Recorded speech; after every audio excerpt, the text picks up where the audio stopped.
Who do you think will win the US election? Oh, wow. What a great question. I warned you. I warned you that we were out of the safe Yeah. woods and we're into I the. mean, the only reason I'm hesitant is because I genuinely don't have a good sense. I could tell you who I'd No, like to win. that's not the But question that I asked, Gad. I'm still gonna go with Trump will win. Would you have said that in April?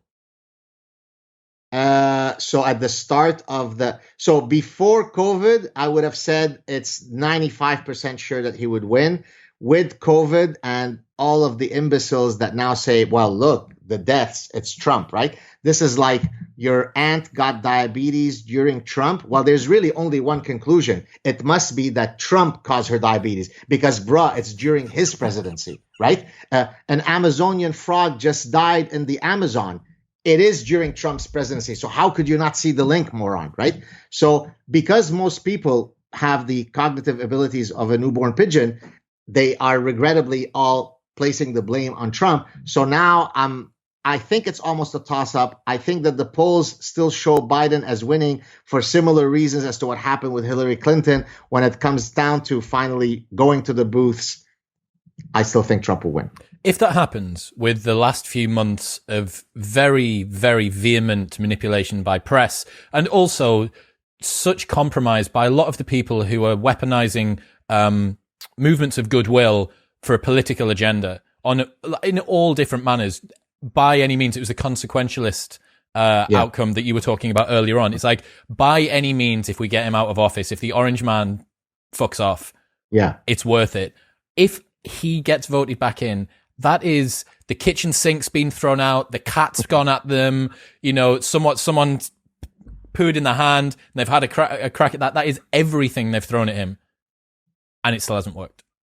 Yeah. So you're saying what would happen if he were to win? No, I just think that if it happens and he does win after every weapon under the sun that has been picked out by mainstream media and individuals and movement groups and stuff like that, I think it's a stark message about just how wrong the Democrat messaging, the left messaging generally is at the moment, and how much it doesn't resonate with the normal people, not the people that live on Twitter. Exactly. Look, do you want me to talk a bit about why a lot of people have a hard time? But, Professor, I look up to you. How could you support a maniac like Trump? First of all, there's a difference between the positions that I take and supporting Trump, right? I always say that I don't have posters of Trump, which my wife and I use in the bedroom as foreplay, right?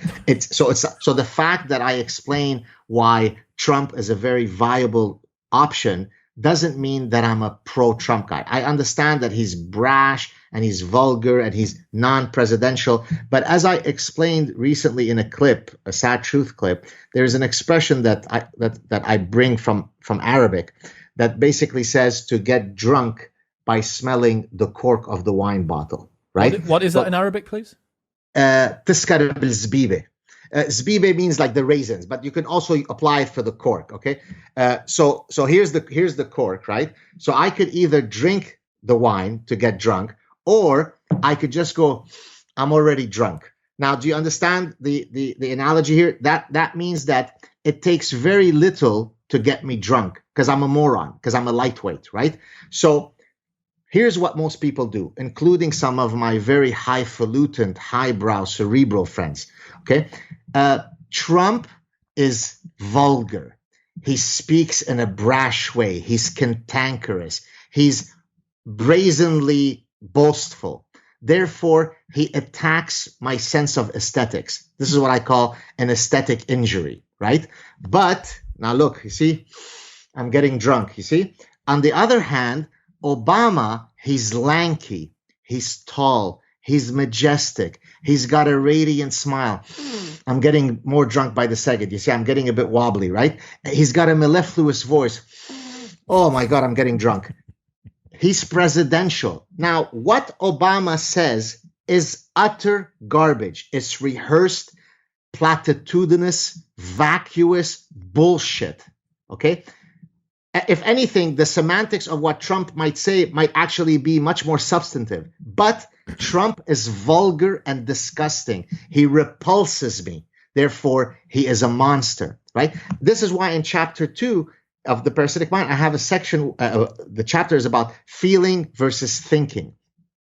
It is wrong to pit these two systems against one another. Humans are both a thinking animal and a feeling animal. The problem is when you activate the wrong system at the wrong moment, right?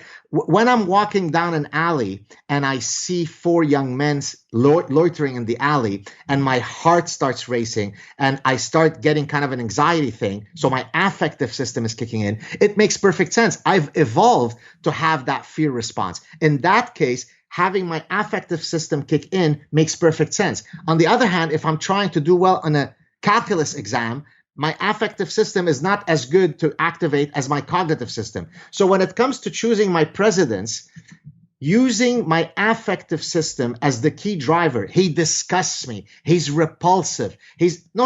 Yes, he is that. But what's the content? He supports freedom of speech. The left doesn't. I've already have enough to support him. The fact that he is a brazen narcissist, I couldn't give a shit. Obama was as much of a narcissist, but I didn't succumb to the Cork because I see through his bullshit. You get what I'm saying? And I think, regrettably, most of my highfalutin colleagues are unable to see this because they come from a rarefied world where you speak in a... I can speak as fancily and probably 10 times more fancily than all of them combined, but I can also say bullshit, right? And that's why I say I'm the professor of the people. So I can connect with Trump on his level. I get what he's doing. He's a buffoon in a style sense, but the content of what he says, he is against open immigration. He cares more about radical Islam. So how could you have one of my friends, you probably can guess who he is, who has historically built his career criticizing Islam, but then when it came to supporting Trump or Hillary Clinton, he supported Hillary Clinton, who is the one who would have opened the door to the whole... So how do you reconcile this? Well, as he tells me, but he disgusts me.